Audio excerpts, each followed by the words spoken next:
सलामकुम viewers. Viewers बड़ा अमीर कबीर शख्स मरन लगा तो मरद्या वो इंज इशारा करदा है।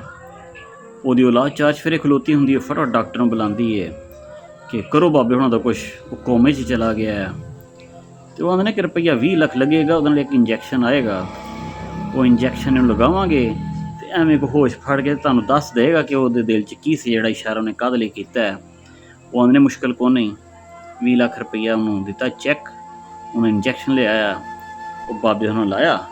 बाबे हुणी आंदे ने कि पुत्र मैं जेन च आया, सेठ शौकत नहीं दाने वाला, हाँ जी हाँ जी, वो रुपया 2 करोड़ लैना है, मैं खाते हिसाब से चढ़ना याद नहीं रहा, तो पुत्र अगर मैनू कुछ होए तो लै लेना।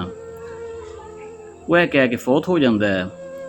हुण उत्थे इसे खानदान का एक ड्राइवर भी सी माजू, वो वेखण डिया हुंदा है कि क्या बात यार, बाबा मरदा मरदा 20 लाख ला के 2 करोड़ करा गया, 1 करोड़ 80 लाख रुपये का फायदा, क्या ही बात है।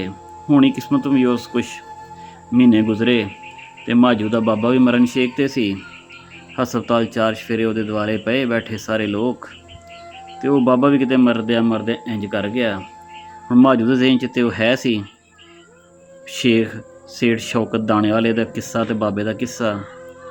वो आंदा बाबा जी इहदा तो कुछ करो, कि बाबा जी कुछ कहते कहते मरन लगे सन। उन्हें रुपया 20 लाख लगेगा पुत्र, एक इंजैक्शन लगेगा। इन्हें जड़ा सारी जिंदगी बचतां कीतियां सन, को प्लाट लिया सी, कुछ भैणां दे दाज बनाए सन, कुछ इंज कर करा के किसे नूं लुट गया, किसे नूं फराडिया करके रुपया 20 लाख का जुगाड़ किया।